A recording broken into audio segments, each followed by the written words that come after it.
வணக்கம் அப்ரஹாம். சென்னை தலைமைச் செயலகத்தில் தமிழ்நாடு முதலமைச்சர் மு.க. ஸ்டாலின் உயர்கல்வித்துறை சார்பில் புதுக்கோட்டை, திருச்சிராப்பள்ளி, நாமக்கல் மாவட்டங்களில் உள்ள அரசு கலை மற்றும் அறிவியல் கல்லூரிகள் மற்றும் கோயம்புத்தூர் அரசு மகளிர் பலவகை தொழில்நுட்ப கல்லூரி ஆகியவற்றில் 52 கோடியே 75 லட்சம் ரூபாய் செலவில் கட்டப்பட்டுள்ள கல்லூரிக்கான புதிய கட்டடங்கள், அதேபோல வகுப்பறை கட்டடங்கள் மற்றும் ஆய்வக கட்டடங்கள் ஆகியவற்றை காணொலி காட்சி வாயிலாக திறந்து வைத்திருக்கிறார்.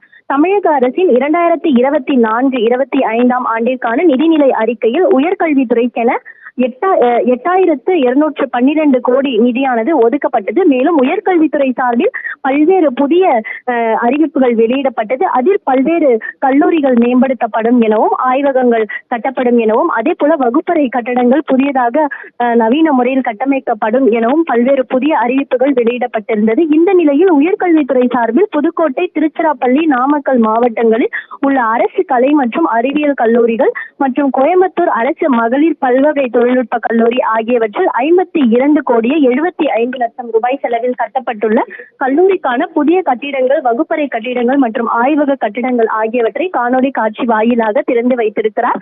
மேலும் இதனைத் தொடர்ந்து தமிழ்நாடு அரசு கைத்திறன் தொழில்கள் வளர்ச்சி கழகத்தின் சார்பில் கைவினை தொழில்களுக்காகவே தங்கள் வாழ்க்கையை அர்ப்பணித்துக் கொண்ட 65 வயதுக்கும் மேற்பட்ட 8 சிறந்த கைவினையாளர்களுக்கு வாழும் கைவினை பொக்கிஷம் என்னும் அந்த விருதை தமிழக முதலமைச்சர் மு.க. ஸ்டாலின் வழங்கியிருக்கிறார். இதனைத் தொடர்ந்து கைத்திற தொழிலின் பங்களிப்பு, அபிவிருத்தி மற்றும் படைப்புகள் ஆகியவற்றில் சிறந்த 10 கைவினைஞர்களுக்கு பூம்புகார் மாநில விருதுகளையும் தமிழக முதல்வர் மு.க. ஸ்டாலின் வழங்கியிருக்கிறார்.